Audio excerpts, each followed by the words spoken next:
Hello and good evening. I'm Melissa Idris. Welcome to The Future is Female. This is the show where we find the extraordinary in every woman.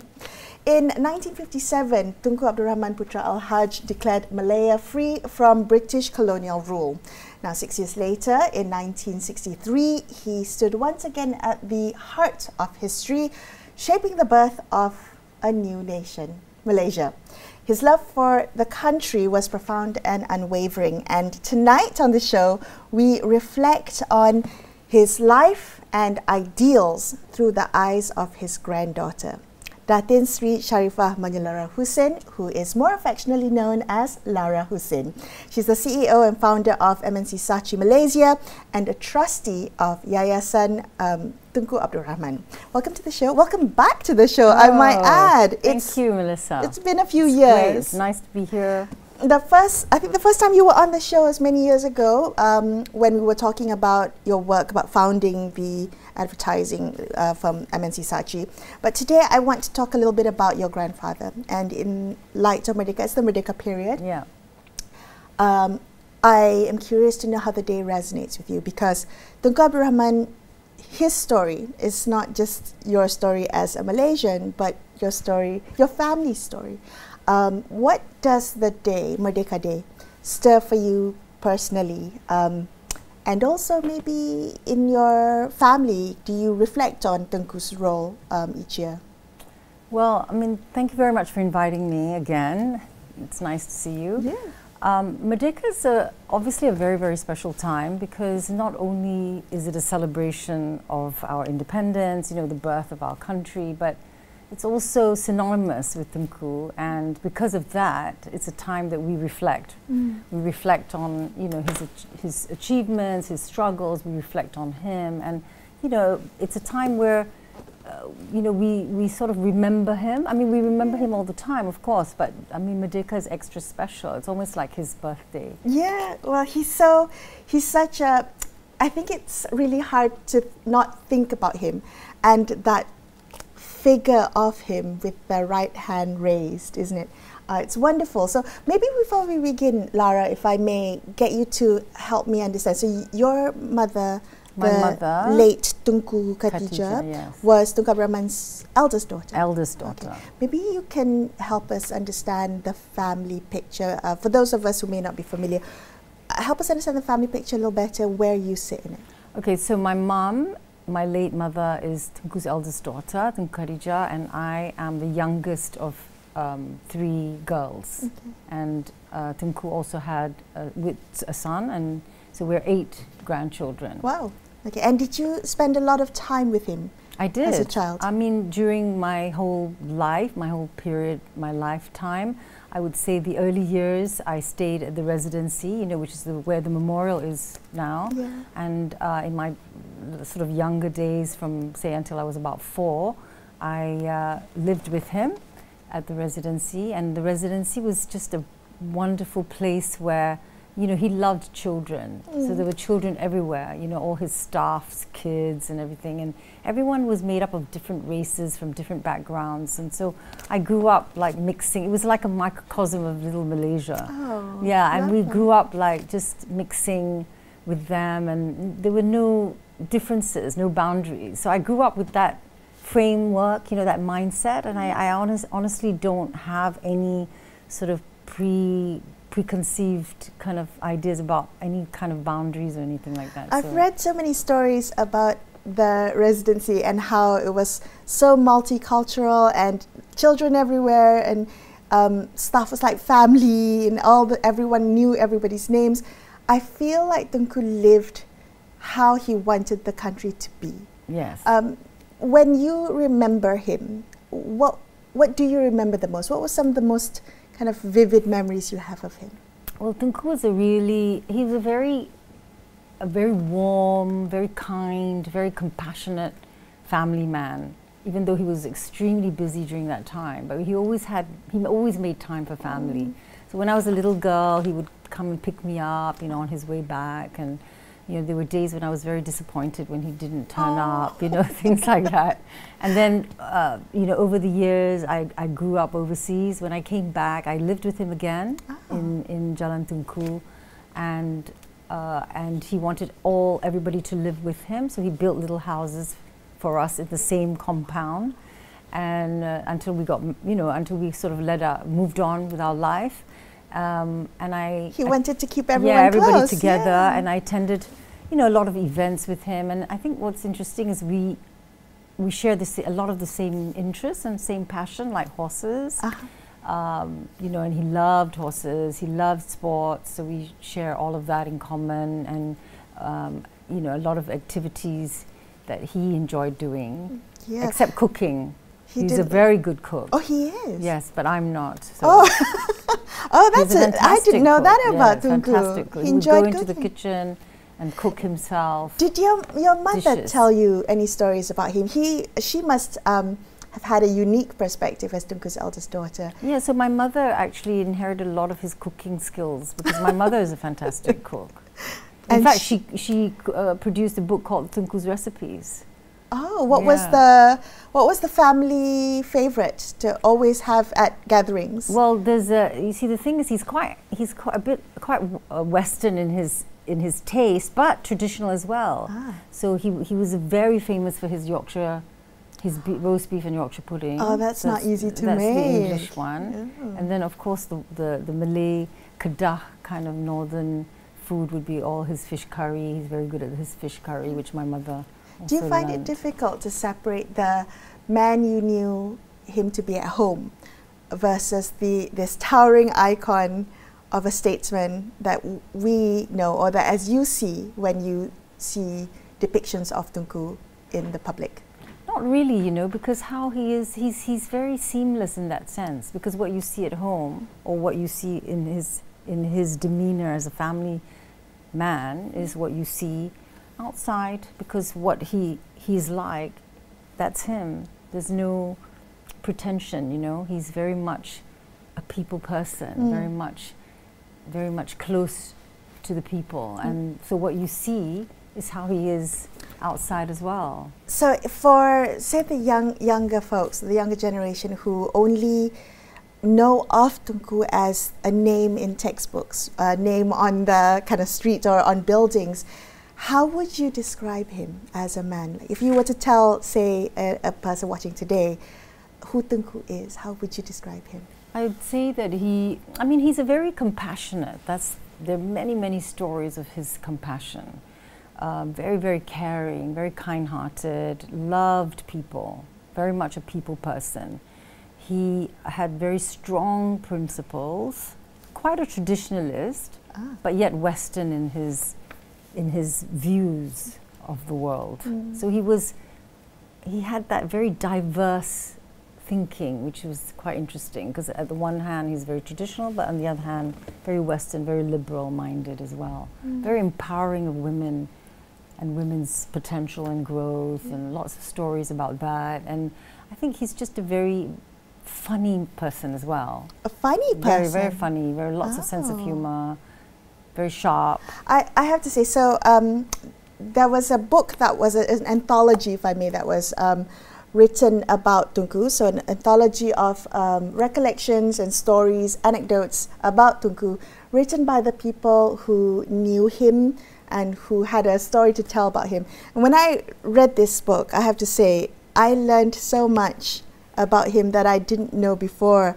I learned about his humanity. He talked about the compassion. And there was a story about him giving his umbrella to an older woman in the pouring rain. Yeah, and this was before he even became anybody, a person, Chief Minister Malaya at the time. And he gave away his umbrella so he would sit in the pouring rain. You talked about his what he had done for gender equality to uplift women. He swore in the first senators in Dewan Negara. And I think at that point, even the UK didn't have women in the upper house. He had his first cabinet woman minister. Yeah. And he also helped to provide equal pay for women teachers. There was a story about that by the late Datuk Bupalan. I thought that was quite interesting. Because he wanted to say no, but he didn't know how to say no. He didn't know how to say no, but he still fought for it. He And fought I for it, think he yeah. was a man of his word. Yes. When he said this wasn't the right time, but I will fight for it. And he never forgot that, and he did fight for it. And the stories here are so human. It made him human to me. And particularly, I was really moved by the story of him wanting to lay his brother to rest on Malayan soil, I think at the time, and fighting to bring the body of his brother back from Bangkok to be buried in Malaysia. Yes. In Malaya. Yes. So that was really lovely. 60 years he waited to do that. Yes, I know. And it was a very touching story. Yeah. And I have to say, there was one characteristic about Tunku that I didn't realize, how careful he was with the people's money. He was quite a frugal man. Yeah, that's right. I mean, he was, because he was very, very, he was not a big spender. And he always felt that we don't need to spend beyond our means because it's not necessary. So we actually grew up with that also. Did you like learn very anti-materialism, you know, Yes. very Well, real it, in what we need. It also tracks with what you're saying, that he valued the people in his life, the experiences, the relationships over the material. Yes, right? because he didn't think it was necessary. But that's during his time, right? Yes, it is a different So time. we grew up thinking, oh, but you know, we still need to survive. Did you learn anything about the man when you were putting this together, or when you were rereading it, for instance, over the years? Yes, I mean, there was a lot of nice, of course, there's a common thread, right, that you see with all the articles, and that is all about his humor, his compassion, his generosity. It all came through in different perspectives. And you get, you know, ex-leaders, ex-ministers, you get journalists. He had a huge empathy for journalists, right? He was always very welcoming. And there's a particular story that I wanted to highlight, which is about that freelance photojournalist called Kim Gui, who was in prison in Burma. Then he was deported back to Malaysia, and out of the blue, somebody told him, why don't you just ask Tunku? And Tunku had retired already, so you wouldn't have thought about connecting with Tunku to get any help. But Tunku helped him to get his passport back, which allowed him to rebuild his career, which would not have happened. And you would have thought, like, you know, he felt like in his article, he said, I'm a nobody, but Tunku reached out to me. And I thought that's very touching. It was. I think it was Tunku saw the person, each individual person to help, and it was never about overlooking anyone. He really was a champion of the everyday man, I would say. Yeah. When you think about how passionate Tunku was in fighting for those values that he lived and he espoused, this unity and diversity that he really embodied in the residency, do you think we have stayed true to that vision of nationhood? Has that stood the test of time, you think? I think that, yes, I think that, well, Tunku stood for democracy, and I think he saw diversity as a strength rather than a difference for us. And I think he laid the foundation upon which our country continued on his legacy. And I like to believe that it is still very, very relevant. I believe it is, and I like to think that it will be continued forever and ever, because it is something that is truly what makes us so different as a country, right? And I just want to say that it is so relevant, it's so inspiring, his principles of unity, diversity, justice for all, you know, things like that. And I think we had an event recently, well, about a couple of months ago, where we celebrated his birthday, and we were very fortunate that Prime Minister Anwar Ibrahim came, and he made a speech, and he said, you know, that Tunku's principles will live on for a long, long time, and that the principles of unity, diversity, integrity forms the basis of his Madani government. And I was very touched by that, actually, because I hope that PMX will continue on and fight, you know, Tunku's struggles. I hope so too. Do you think there are, like his leadership style, Tunku's leadership style, needs to be a reminder of Tunku's leadership style. Some of the things that Tunku did back then maybe could be relevant in today's setting for today's leaders as well. Yeah, I think Tunku had a very unique style of leadership, right? Because he was a very good negotiator. Yes. Without being aggressive.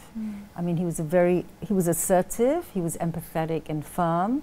And I think those styles of leadership, that sense of empathy, I think that should be hopefully, you know, something that we could emulate and perhaps embody his way of approach, his leadership style, I think. And also, he was also very caring, very kind. And I think that type of leader, perhaps, you know, is very... I wonder whether now those values are seen to be weaknesses. Too soft? Right? Soft. Almost seen as a weakness. You can't show yourself to be too kind or too empathetic because it means a weakness in some way. I know, but I mean, I think that's the thing, right? Because he was that type of leader in his time, and perhaps now, you know, the environment needs you to be, you know, taking on a different approach. But I think the fundamentals are the same, right? It was good to read this book again in preparation for the interview with you. Just as a Malaysian, I feel sometimes surrounded by news that can be quite overwhelming or negative about the state of our country. And this is a reminder about the founding principles. And I appreciated the reminder that this is what we're fighting for, and this is the vision of what we want our nation to be. And on that note, the note of continuing his legacy, Yayasan Tunku Abdul Rahman is, you're a trustee of the foundation, and the foundation has worked so hard to make sure that generations after will remember Tunku and live his legacy. That's right. Can you talk to me a little bit about the foundation and what its mission is, what it sets out to achieve? Yeah, so the Yayasan Tunku Foundation is actually a scholarship education foundation that was set up many years ago in the 60s, actually. Wow. Yeah, and it's an act of parliament. It's an endowment fund. We are actually part of the Ministry of Unity, the Yayasan Tunku. The chairman is the Minister of Unity. He chairs the foundation. But the foundation has done a lot of work, and our mission is really to provide access for education to everyone, to all deserving young people, in order for them to be empowered with skills, with, you know, leadership development, skills to be employable. And I think the beauty of the foundation, or the good thing about the foundation, is that it really provides equality for all. And we want, you know, to make it as inclusive. Right. And yeah, and I think it's been really successful because we've been able to raise quite a lot of funding, and we've got a lot of partners as well. Can you give me some examples? How does the foundation translate some of Tunku's values into its initiatives? I think there's a couple of things. So we have a lot of programs, right, from young primary school, like Closing the Gap program, to the actual scholarship. And then we have a Future Ready program. So we've got a lot of programs in place, and the team's doing a great job on that. And I think each scholar lives and understands his principles, and they do a lot of community projects. So the idea is that they give back. So we actually fund their community projects. So everybody is tasked to do a community project. So it could range from anything from agriculture, biodiversity, you know, education, anything. And every scholar has to do a community project. So that's all about giving back. Yeah, I think giving back and service was really part of Tunku's ethos. He held to that principle. It was about serving the nation. It was bigger than himself. There was a quote in this book that I love so much, and he said he's terrible at politics, but all he wants to do is govern an administration for the people. Yes. And that really, I thought, that's the kind of leader I would be proud to throw my support behind. Yeah. Because wonderful. He said actually that leadership is not about power, it's about service. It's about service. As I said, for those of us who remember Tunku with nostalgia, and have had a glimpse at his humanity. There are many others, especially the younger ones, who may not be so familiar with Tunku's legacy. In fact, Tunku Abdul Rahman is a name printed in black and white. How would you like them to be clued in, to remember Tunku, to keep his story alive for future generations? Well, we try to do as much as possible in order to ensure that the young generation know about him. Apart from textbooks, as you say, we're relying a lot on the government, of course, as the big institution. The memorial, I think that's the house of where you can actually see everything about him, from his belongings to his books to his writings. Everything is housed in the memorial. And of course, there's a lot of programs that we're also doing. For example, we want to be able to, manifest his story through a documentary perhaps, or through some kind of another book maybe. So these are the things that we're slowly kind of wanting to develop, because we want to keep the story alive, and we want to ensure that everybody knows about him, and that the narrative keeps continuing. Well, I hope that's the case. If you were to share a piece of wisdom that maybe your grandfather imparted to you and your family, that you think, well, maybe I'll share it with the rest of Malaysia, with the future generation, what would it be? Is there anything you'd like to share? I think that we need to embrace our differences and appreciate who we are. The diversity of our country is just so beautiful. And I hope that every single Malaysian can live through those principles of diversity and unity, because there's nothing more beautiful than being different from each other, but yet united with the same purpose. Lara, thank you so much for being here with me on the show, bringing your grandfather with us this Merdeka Day. Thank you so much for inviting me. Yeah. That's all the time we have for you on this episode of The Future is Female. I'm Melissa Idris, signing off for the evening. Thank you so much for watching, and good night. Happy Merdeka Day.